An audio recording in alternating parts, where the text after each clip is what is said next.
All right, Mike Bohn here in Singapore with Daniel Cormier, former two-division UFC champ and soon-to-be Hall of Famer. You know who that is? Did I get it wrong? Does it need to be Hall of Famer first? Hall of Famer and former two-division champion, man. Put that Hall of Fame up there first, bro. Let's wait till July 1st when you get put in there. Okay, I'm already in the Hall of Fame. Once they told me they can't change their mind, it's not like they can change it now. I'm going. I'm going to show up there. Are you nervous for this night? Like you have to do a big speech and everything? I know. I love to talk, man. It's all I do now. It's all I do is talk, so... Bob should be nervous because Bob is not very good at talking in front of people, but I believe that he will speak from his heart and he will do a fantastic job. So Bob Cook, he's introducing you. It's not going to be Habib as we kind of discussed maybe in Phoenix doing the dual introduction. Habib actually asked me, like, he goes, brother, what do I do with this Hall of Fame? Who should go? He's like, he doesn't know, right? So I had to explain to him how enormous this is for him and how big it is because he doesn't know what a Hall of Fame is. Habib, and he only speaks in matter of facts. And that's like what makes him so special, right? Like, he just never cuts corners. He tells you exactly how he feels. So he was like, what is this? I was like, I asked him who's going to introduce him, Javier, or is it going to be Ali? Like, he just didn't know. Interesting. Have you been spending a lot of time with Habib lately? I know he's been in the States for a while. Not that much. No, I actually haven't seen Habib yet since he got here. I'm busy, man. And then I'm 30 minutes south in Gilroy. It's very difficult to make it to AKA. And then a couple weeks ago, I was gonna go, but then my son got sick, and so I was like, I don't want to go to the gym, when my kid was sick. So I just haven't been able to see him yet. But I'm gonna go afterwards when I get back. How much busier is life right now than it was when you were an active fighter? It's the craziest thing in the world. I got to spend 2 weekends at home with my family. And it was legitimately the best time. My wife just told me, she goes, it's crazy that that's a thing. She goes, but that's how busy you are. I took a nap on Saturday. I sat on my couch and I took a nap. And I was like, wow, this is tremendous. And I barbecued for my family and my kids. And we just had a great time, man. Like being able to just plan a day and not really have to go to work it's great. But it's more busy because I have to leave more. Before I would have to go to practice all day, but I was still home every night. It's interesting because we'd always talk about this, right? Like the post-fighting career. People are like, Daniel Cormier is going to be the next Michael Strahan or like something like that. Is it what you expected? Better? More challenging? It's busy. It's just very busy. There's a lot of responsibility. And honestly, it's busy and it's fun, but it's a lot. It's a lot of travel. Some days I'm in one place and then I get up and go to the next place and it's just a lot. Like, even this, right? Like I leave from Singapore on Sunday. I get home on Sunday night to San Jose or Gilroy. I have a wrestling camp, my Mid-Cals wrestling camp at my academy, Monday to Friday. I have 150 kids registered for this camp. Gets done Friday morning at 12. I have a 2 p.m. flight to Austin. And then I go to Austin, and then after I get back from Austin, I get home Sunday. Monday, I go to Los Angeles to sit down and interview people for my new podcast. Yeah. So it's just nonstop. Yeah, tell us a little bit about the new podcast. What was the inspiration to kind of launch that one? Who maybe approached you about it, or was it your idea? I got a friend named Jason Anderson that kind of had this idea. He was like, man, people don't generally get to see you as a whole, right? They don't understand how into certain things that you are. And you start doing this and you get to talk to people from the different parts of entertainment and show like how diverse you are. And so it's fun. It's called Multifaceted. And it's just showing different sides of Daniel Cormier and who I've been to the public. I've always been the fighter. But now you get to see a bit of the nerdy side of me. I feel like what we're circling here is I'm scared we're going to lose you, Daniel. Like you're going to be, the UFC is going to you're going to outgrow it a little bit, or is that always going to be a priority for you? It's always going to be a priority. I love it here. I love the UFC. I love everything UFC. And every platform that I have been on is because of the UFC. So this will always be where I spend the vast majority of my time. Yeah, what's the most challenging part, would you say, of what you're doing right now? Because I feel like, every time you guys call a card, whether it's you or Felder or whoever, you're always the recipient of criticism to a degree, whether it's a fighter being unhappy with what you say, the fans, whomever it may be. Is that something that makes this difficult, or that you don't enjoy that element of it? Not necessarily, man. Listen, indifference is a problem, right? I've taken that from my fighting career where people were kind of divided on me. You know, you had the guys that cheered and the people that booed. And it's the same thing with commentary, right? I know how hard I work at this. I know how much time I spend preparing for this. I know that I try to give these guys and tell their story and do them justice. Sometimes people just don't see what you see. And that's really on them. But I'm not apologizing for doing my job. And I think that's the beauty in being a fighter, right? Like, people can be mad at you, but it's like, we just got to talk about it, right? I'm not a guy that you know, they got to move a little different around me. And that's part of it. But I don't really worry too much about it. You know, Rogan told me, I was like kind of on some, the fans, this. And then Rogan said it on air. He goes, oh, we better be careful with our biased commentary. And he's like, he just doesn't care. He's like, these people, he just does not care. Because the reality is, like, it does not matter. You're put in a position to do a job that is very, very difficult. And very few people in the world can do it. So you do it to the best of your ability. What do you think people don't appreciate the most about what you guys do when you're sitting in that booth? I think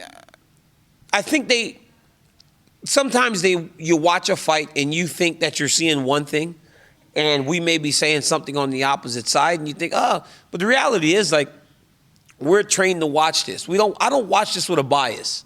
I watch this if my teammates are fighting. I hope that they win. But unfortunately, when that happens, I tend to go the opposite way. Blagoy was mad at me after his last fight because he thought I was like DC. He was like, bro, I was doing good things, but you almost made it seem like I tend to go the opposite way to try not to. Duran win when he's fighting. He's like, dude. I'm like, bro, it's hard because you're a human being. That's why at a point I can sympathize with the referees and the judges because they're human beings, right? So it's a hard job, but they watch it at home with the fighter that they want to win. So everything that they do, they're like scoring above and beyond for that person. When in reality, I'm just calling the fight as I see it from a professional's point of view. And you got some interesting fights to call this weekend. I want to kind of start at the bottom in terms of those top three fights. Joanna Jędrzejczyk and Zhang Weili. I'm curious on Zhang's side. She goes from being on a 20-fight winning streak to 2 losses in a row. What do you think that does to a fighter's confidence? Because you were on that long winning streak in your career, and then you suffered a loss, and you kind of have to pull things back together. Where do you think she probably is mentally right now after the past 2 fights? I think for Weili, she's a champion, right? She understands how to win. Obviously, it's shown. Now, she's not the only one that's had to deal with that, right? Remember Glover was on a massive win streak. He lost to Jones. There was a kid at 135. I think his name was Jimmy Rivera. He was like on an 18th fight win streak, and then the bottom fell out for him, right? Glover Teixeira was able to rebuild himself. I feel Zhang Weili would be more like Glover because she is just a finely tuned athlete. You know, I can't say this enough about her. I don't know if we've seen an athletic person like Zhang Weili in the UFC. And I believe that because of that, it will allow for her to rebuild. Does that mean she's going to win? I don't know. But it does mean that she will give herself the best opportunity in order to push her way back into title contention. And then on Joanna's side, 27 months away, last time she fought was the same person. I thought she won the first fight. I mean, you could say your opinion. It was close. I scored it for her that night. But coming into a fight like that where you took so much damage and then the layoff and then you look back at that first one, how do you think she's approaching this?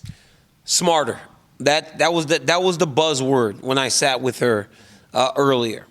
She's going to be smarter, right?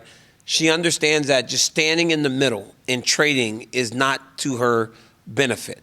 She understands that using her range, using her footwork and motion will allow for her to be successful. So I think that she is going to approach this much smarter than she did the first fight. And then to the main event, Glover coming in, first title defense for him. This is could be a legacy fight to a degree. I mean, he's beaten guys who came to the sport before him, guys who came up at the same time, and then now someone who's so much younger than him. For him, if he wins this fight, how do you think we look at him? Is it any different, or is anything from here on out icing on the cake? The thought that it's icing on the cake is that's not a thought for a fighter. Right? Glover doesn't think for 1 second that I've become the champ, so now everything else I do is just lanyap. That's not how fighters think, right? It's life or death for him. It's the exact same, right? So everything is still building. He's still building a legacy. He's not looking at it and going, well, I did this, and this, so I don't necessarily need this. Right. But if I get it, I guess it's much better. Right. He doesn't think like that. It's still life and death for Glover Teixeira. So he needs to win this fight in his mind because he's a savage. And if he wasn't a savage, he would never be holding that belt right now at 43 years old. And there's so much chatter about will he retire, this fight, the next fight, etc. Do you think he basically needs to ride this out till it's over? We know the UFC hates when champions retire on top. And I asked him this question. He said, I'm not going to be a Henry Cejudo. When I'm done, I'm done. So there's going to be no teasing. But if you were him, do you go until the wheels fall off? I'll say this, all right? And this is no disrespect to anyone in the division. I look at the light heavyweight division and I'm him, I'm riding it. Because the reality is you never know what can happen because like I told this to Yuri earlier, I said from 2009 to 12 or 20, John or I had the belt, right? It was like 6 years John, 4 years me. Nobody else got to touch the belt, right? It was just, but now they're kind of passing it around. But there ain't no John Jones or Daniel Cormier in that weight class for Glover Teixeira right now. Right? And for his talent, those guys are talented guys. And they can all beat you. But in terms of stylistic matchups, they all seem to be pretty good for him. Because he can take them down, and they can't really deal with the top pressure. So if I'm Glover, I'm riding it out. I'm going to ride this thing till the wheels falls off. And if somebody beats me, then hell, somebody beat me and I'll walk away. But looking at the matchups, man, and looking at no real wrestlers, I'm doing it. I would stay away from Ankalaev, right? I was until Ankalaev becomes the champ. I'm like, I'd fight all these dudes until Ankalaev's ready. Like when Ankalaev's ready, I'm like, you know what, guys? I think I might be done. But yeah, I'd ride it out. And last thing before I let you go, really appreciate the time. What's one fight you need to see this year, whether it's booked already or something coming up? Jones and Stipe, Connor's return. What's the one fight Daniel Cormier wants to see this year? And this is where I think the bias thing starts, right? Because I always say Islam Makhachev versus Charles Oliveira. But that is honestly like one of the best fights that we can see because Charles Oliveira he's ridiculous, bro. I don't know what happened to Charles Oliveira that's had made him into this person. He's the most entertaining guy on the entire roster. And Islam is Islam. But I think I need to see Volkanovski Holloway again. I need to see that third fight because when they're matched up with everyone else, they dominate him so bad that the only way that it seems to get a competitive fight at featherweight is to put them with each other. So I need to see if Max Holloway can get through Volkanovski or if Volkanovski can truly put a stamp on the rivalry. Because if Max goes and loses again and it's super, super close, hell, we might see it a fourth time because they're both that good. But if Volkanovski can truly go and make a statement, if he can go and beat him up, then it's done, right? Volkanovski's the man. And I think we just need that answer, right? We know that they're the two best, but we need to really determine who's the best, and we need some separation between the two. Because right now they're 2-0 Volkanovski, but both fights were so close that we could be 1-1 or, we could be 0-2 the other way. I'm with you on Oliveira versus Makhachev. It would be the first fight in UFC history where it's two guys who have 10 fight winning streaks or longer in the UFC against each other. There's been some other ones. I mean, you and Jones were like unbeaten, your Strikeforce winning streak, but this is a very unique fight. How absurd is it that some people go, Islam doesn't deserve a title fight? Well, he does. He's won 10 or 11 fights in a row. Give him a title fight and give Leon Edwards, my God, the title fight. Leon Edwards is undefeated in 12 fights now? Yeah. Give this man his title fight. What more does a person have to do? So I hope these guys are getting their championship fights. For sure. Well, we could talk here all day. I really appreciate the time, DC. I know you're busy, so appreciate you sitting down, man, and enjoy the fights. She's getting me. Look at her. She's like, let's go. All right. Thank you. Appreciate it. No, right? No problem.